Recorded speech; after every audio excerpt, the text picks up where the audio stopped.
25 மாவட்டங்களிலும் ஜனாதிபதி காரியாலயங்கள் உருவாக்கப்படும். எதிர்க்கட்சித் தலைவர். புலமை பரீட்சையில் பரீட்சைக்கு தோற்றவுள்ள மாணவர்களுக்கான விசேட அறிவிப்பு. தமிழரசு கட்சியின் வவுனியா மாவட்ட பதில் செயலாளர் பதவி தொடர்பில் அரியணைத்திறன் முன்வைத்துள்ள விடயம். போர்க்குற்றத்துக்காக இலங்கையை தண்டிக்க வேண்டும். அன்புமணி ராமதாஸ் கோரிக்கை. இந்தியாவின் தனியார் நிறுவனங்களுக்கு குடியிருப்பு காணிகளை வழங்க முயற்சி. இம்ரான் எம்பி களவிஜயம். யுத்தம் முடிந்தும் தமிழ் மக்கள் பிரச்சினை தீர்க்கப்படவில்லை. சுரேஷ் பிரேமச்சந்திரன். முல்லைத்தீவு கடற்கரை பகுதியை ஆக்கிரமித்துள்ள தனியார் நிறுவனம். போராட்டத்தில் குதித்த கடற்றொழிலாளர்கள். பொது தேர்தல் நடத்த நிதி ஒதுக்கீடு செய்யப்படவில்லை. தேர்தல்கள் ஆணைக்குழு அறிவிப்பு. பொது வேட்பாளர் விவகாரம். இருதரப்பு பேச்சுவார்த்தைக்கு சுமந்திரன் பகிரங்க அழைப்பு.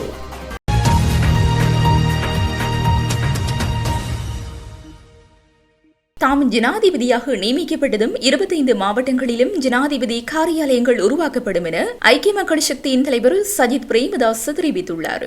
புலனறுவையில் நடைபெற்ற கட்சி கூட்டம் ஒன்றில் உரையாற்றிய போதே அவர் இதனை தெரிவித்துள்ளார்.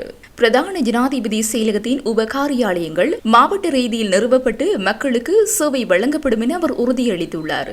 மக்கள் மாவட்ட ரீதியான காரியாலயங்களுக்கு சென்று தங்களது பிரச்சினைகளுக்கு தீர்வு பெற்றுக் கொள்ளக்கூடிய ஒரு பொறிமுறை உருவாக்கப்படும் எனவும் அவர் தெரிவித்துள்ளார். வரலாற்றில் எந்த ஒரு தலைவரும் எதிர்க்கட்சியில் இருந்து கொண்டு மக்களுக்கு சேவையாற்றியதில்லை. தான் எதிர்க்கட்சியில் இருந்து கொண்டே மக்களுக்கு சேவையாற்ற தொடங்கிவிட்டதாகவும் அவர் தெரிவித்துள்ளார். 5ஆம் தர புலமை பரிசில் பரீட்சைக்கான இணையவழி விண்ணப்பங்கள் இன்று முதல் ஏற்றுக்கொள்ளப்படும் என பரீட்சையில் ஆணையாளர் நாயகம் அமித் ஜெயசுந்தர் அறிவித்துள்ளார். இது தொடர்பில் அவர் மேலும் தெரிவிக்கையில், எதிர்வரும் ஜூன் மாதம் 14ஆம் தேதி வரை இணையவழி முறையினூடாக விண்ணப்பங்கள் ஏற்றுக்கொள்ளப்படும்.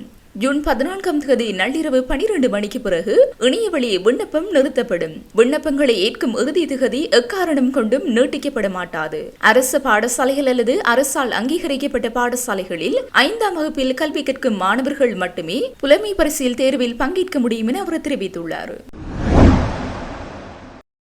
இலங்கை தமிழரசு கட்சியின் வவுனியா மாவட்ட பதில் பொதுச் செயலாளர் பதவியிலிருந்து வைத்தியர் சத்தியலிங்கம் விலகுவதாக கட்சி உறுப்பினர்கள் ஓரிருவருடன் கூறியதை அடுத்து அவ்வாறான எண்ணம் இருந்தால் உடனே கட்சி நன்மைக்காக விட்டுவிடுங்கள் என்று இலங்கை தமிழரசு கட்சியின் மட்டக்களப்பு மாவட்ட முன்னாள் நாடாளுமன்ற உறுப்பினர் ப. அரியநேத்திரன் குறிப்பிட்டுள்ளார். வவுனியா மாவட்ட பதில் பொதுச் செயலாளரை தொலைபேசியில் தொடர்பு கொள்ள முற்பட்டுள்ள போது அதற்கான சந்தர்ப்பம் கிடைக்காத நிலையில் அவரால் வெளியிட்டுள்ள அறிக்கை ஒன்றிலேயே இந்த விடயத்தை குறிப்பிட்டுள்ளார்.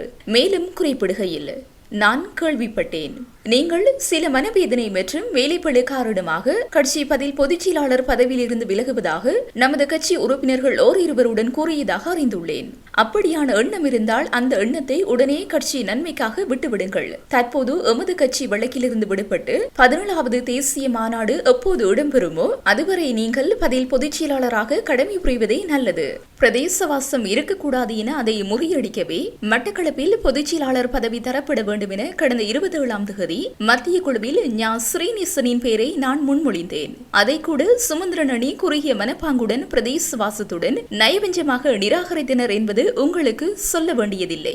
நீங்கள் எந்த தெரிவுக்கும் கலந்து கொள்ளாமல் சுகவீனம் காரணமாக வர முடியாது என அறிவித்தாலும் அன்று நடந்த சூழ்ச்சிகள் களத்தரப்புகள் எல்லாம் உடனுக்குடன் அறிந்திருப்பீர்கள். அதை நான் கூற வேண்டியதில்லை. நீங்கள் தற்போது பதில் பொதுச் செயலாளராக பதவியை தொடர்வதுதான் எமது கட்சிக்கும் நல்லது, உங்களுக்கும் நல்லது என்று அதில் குறிப்பிடப்பட்டுள்ளது.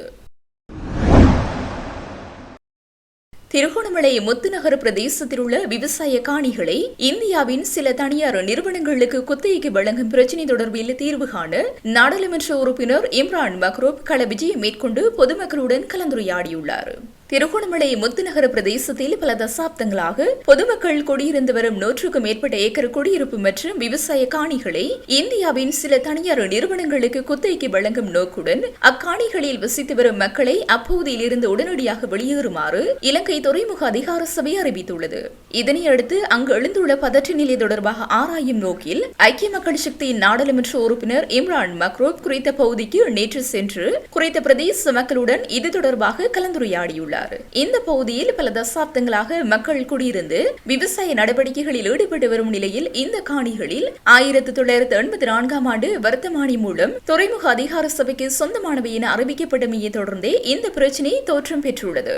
எனவே இந்த பிரச்சினைக்கு நிரந்தர தீர்வை காணும் நோக்கில் அமைச்சு மற்றும் அதிகாரிகளுடனும் கலந்துரையாட உள்ளதாக இம்ரான் மக்ரோ பொதுமக்களிடம் தெரிவித்துள்ளார். யுத்தம் முடிந்த பின்னரும் தமிழ் மக்களின் பிரச்சினைகள் இதுவரை தீர்க்கப்படாமல் உள்ளதாக ஜனநாயக தமிழ் தேசிய கூட்டணியின் ஊடக பேச்சாளர் சுரேஷ் பிரேமச்சந்திரன் குற்றம் சுமத்தியுள்ளார். குறித்த தகவலை ஜனநாயக தமிழ் தேசிய கூட்டணியின் கிளிநொச்சி மாவட்டத்திற்கான நிர்வாக தெரிவிற்காக நடைபெற்ற கூட்டத்தின் போதே அவர் குறிப்பிட்டுள்ளார். அத்தோடு ரணிலுடைய வடக்கு விஜயம் தமிழ் மக்களின் வாக்குகளை பெற்றுக் கொள்வதற்காகவே அமைந்துள்ளதாக அவர் தெரிவித்துள்ளார். மேலும் குறித்த கூட்டத்தில் டெலோ இயக்கத்தின் ஊடக பேச்சாளர் சுரேந்திரன் குருசாமி மற்றும் ஜனநாயக தமிழ் தேசிய கூட்டணியில் அங்கம் வகிக்கும் கட்சியின் பிரதிநிதிகள் போன்றோர் கலந்து கொண்டமை குறிப்பிடத்தக்கது. இலங்கையின் மூலோபாய வளங்கள் சொத்துக்கள் உலக நாடுகளின் கவனத்தை ஈர்த்து வருவதற்கான மற்றொரு உதாரணங்களாக இலங்கையின் காரிய சுரங்கங்களில் முதலீடு செய்வதற்கு இந்தியா, சீனா, பிரான்ஸ், அமெரிக்கா ஆகிய நாடுகள் போட்டியிடுகின்றன. ஏற்கனவே இந்த தொழில்துறையில் கனடா, ஆஸ்திரேலியா நிறுவனங்கள் தங்களை ஈடுபடுத்தியுள்ள நிலையிலேயே இந்தியா, சீனா, அமெரிக்கா போன்ற நாடுகள் முதலீடு செய்வதற்கான ஆர்வத்தை வெளியிட்டுள்ளன. இலங்கையில் உயர்தர காரியம் காணப்படுவதாக நிபுணர்கள் தெரிவிக்கின்றனர். புவியியல் மற்றும் சுரங்க ஆய்வு பணியை பணிப்பாளர் நாயகம் பேராசிரியர் ரஞ்சித் பிரேமசிறி இந்தியா, சீனா உட்பட பல வெளிநாடுகள் இந்த துறையில் முதலீடு செய்ய ஆர்வமாக உள்ளதாக தெரிவித்துள்ளார். யார் அதிகப்பட்ட மதிப்பு கூட்டலில் ஈடுபடுகின்றார்கள், மேம்பட்ட தொழில் துறைகளுக்காக பயன்படுத்தப்படுகின்றார்கள் என்பதை பார்க்க வேண்டும். இலங்கையில் கைவிடப்பட்ட 3000 சுரங்கங்கள் உள்ளன. நாங்கள் அதிகமாக கோரலாம் என அவர் தெரிவித்துள்ளார். இலங்கையில் காரிய தொழில்துறையை அபிவிருத்தி செய்வதற்கான சாத்தியப்பாடுகள் தொடர்பில் இலங்கையும் இந்தியாவும் ஆராய்ந்துள்ளன. சோமாலிய கடற்கொள்ளையர்களால் கடத்தப்பட்டு தற்போது சீசல்ஸில் தடுத்து வைக்கப்பட்டுள்ள மீனவர்களின் குடும்ப உறுப்பினர்கள் கடற்றொழில் அமைச்சர் டக்ளஸ் தேவானந்த் அவர்களை இன்று அமைச்சு அலுவலகத்தில் சந்தித்து அவர்களின் நிலைமைகள் தொடர்பிலும் இலங்கைக்கு அழைத்து வருவது தொடர்பிலும் கேட்டறிந்தனர். சுதந்திரமாக மீன்பிடிக்க அனுமதிக்க கோரியும் வீதி மறைக்கப்படுவதையும் கண்டித்து தியோநகர் மீனவர்கள் நேற்றைய தினம் இரவிலிருந்து தொடர் போராட்டத்தை ஆரம்பித்துள்ளனர். இது தொடர்பில் மேலும் தெரிய வருவதாவது: முல்லைத்தீவு கரையோர கிராமங்களில் ஒன்றான தியோநகர் பகுதியில் பிரதான வீதியினையும் கடற்கரையினையும் இணைக்கும் இணைப்பு வீதியானது சில தரப்பினரால் மறைத்து வேலியிடப்பட்டுள்ளது. பிரதான வீதியினையும் கடற்கரையினையும் இணைக்கும் இணைப்பு வீதியானது சில தரப்பினரால் மறைத்து வேலியிடப்பட்டுள்ளது. குறித்த வீதியூடாக மீனவர்கள் மீன்பிடிக்க செல்ல முற்பட்ட நிலையில் குறித்த வீதியானது வேலி அடைக்கப்பட்டு கற்கள் போடப்பட்டு மூடப்பட்டுள்ளதை கண்டு அதிர்ச்சி அடைந்த நிலையில் தியோநகர் மக்கள் ஒன்று கூடி குறித்த வீதி தடைகள் வேலிகளை அகற்றியுள்ளனர். இதுகுறித்து குறித்த பகுதி மக்கள் கருத்து தெரிவிக்கையில், குறித்த பகுதியில் சுற்றுலா தலம் ஒன்றினை அமைத்துள்ள தனியார் நிறுவனம் ஒன்று தொடர்ச்சியாக மீனவர்களுக்கு தொல்லை கொடுத்து வருவதுடன் தமது வளங்களை சுரண்டி வருகின்றனர். அதேவேளை தமது மீன்பிடி படகுகள் விலைகளை உள்ளே வைத்தே வேலைக்கு செல்லும் பாதையினை அடைத்ததாகவும் கரையோரத்தில் மீன்பிடிப்பதற்கு சுதந்திரமாக விடுவதில்லை என்றும் மீனவர்கள் குற்றம் சாட்டுகின்றனர். இது தொடர்பில் அதிகாரிகளுக்கு முறையிட்டும் பயன் கிடைக்கவில்லை என்றும் சம்பவ இடத்திற்கு வந்த போலீசாரும் உரிய முறையில் தீர்வினை வழங்கவில்லை என்றும் தமக்கான நிரந்தர தீர்வு கிடைக்கும் வரை தொடர் போராட்டத்தில் குறித்த ஈடுபட போவதாக மக்கள் தெரிவிக்கின்றனர். சம்பவ இடத்திற்கு முன்னாள் வடமாகாண சபை உறுப்பினர் துரைராசா ரவிகரன் நேரில் சென்று மக்களது பிரச்சினைகளை கேட்டறிந்து கொண்டதாகவும் தெரிவிக்கப்படுகிறது.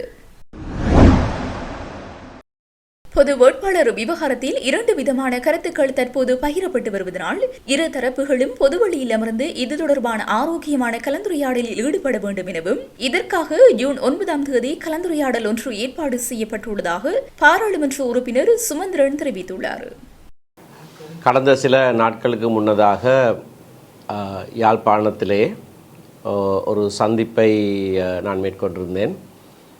தமிழ் பொது வேட்பாளர் நிறுத்துவது சம்பந்தமாக முனைப்பாக செயற்பட்டு கொண்டிருக்கின்ற சில சிவில் சமூக மற்றது பத்தி எழுத்தாளர்கள் என்னை சந்திக்க வேண்டும் என்று கேட்டிருந்தார்கள். அவர்களோடு ஒரு நிறைவான கருத்துமிக்க உரையாடல் ஒன்று இடம்பெற்றது.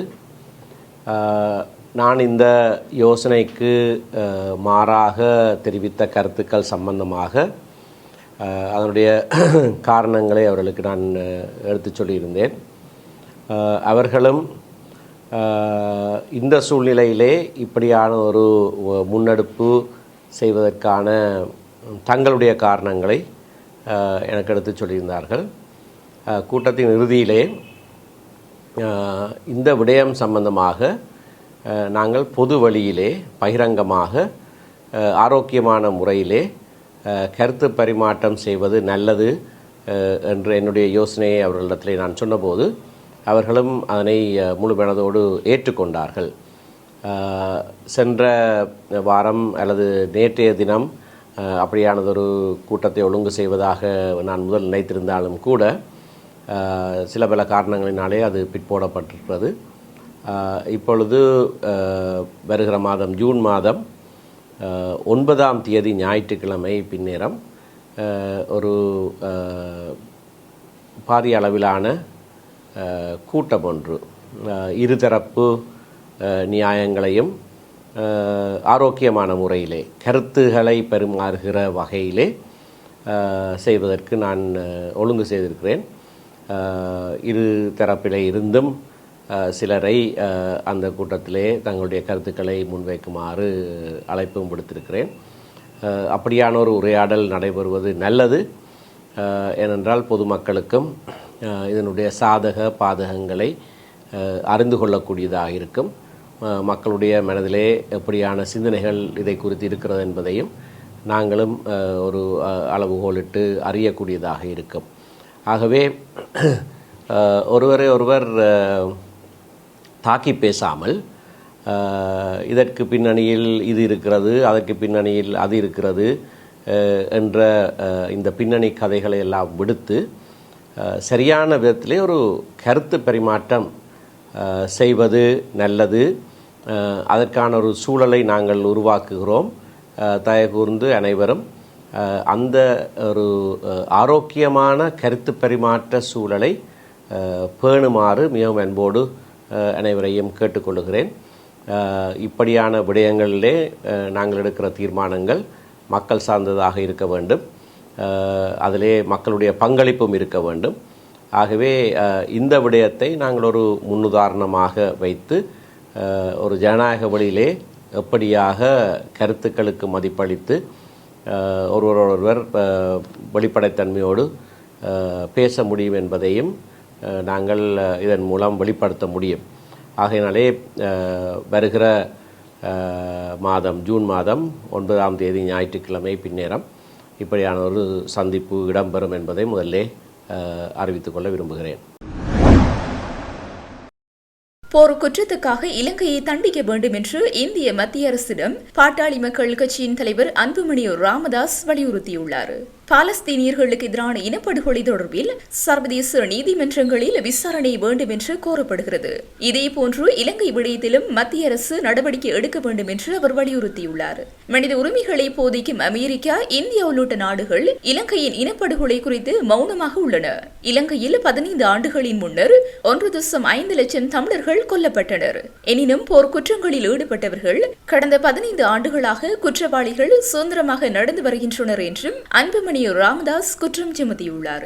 இலங்கையில் தமிழ் மக்களுக்கு எதிரான குற்றங்கள் மற்றும் துன்புறுத்தல்கள் இன்னும் தொடர்வதாக ஐக்கிய நாடுகள் ஆணைக்குழுவும் தெரிவித்துள்ளது. தமிழர்களுக்கு எதிரான குற்றங்கள் போர்க்குற்றங்களாகும். எனவே இந்த குற்றங்களுக்கு எதிராக இந்திய அரசு நடவடிக்கை எடுக்க வேண்டும். இலங்கை இந்த செயற்பாட்டில் தோல்வியுற்றதால் ராஜேந்திர உறவுகளை முறித்துக் கொள்வதாக இலங்கையை இந்தியா எச்சரிக்க வேண்டும் என்றும் அன்புமணி ராமதாஸ் வலியுறுத்தியுள்ளார்.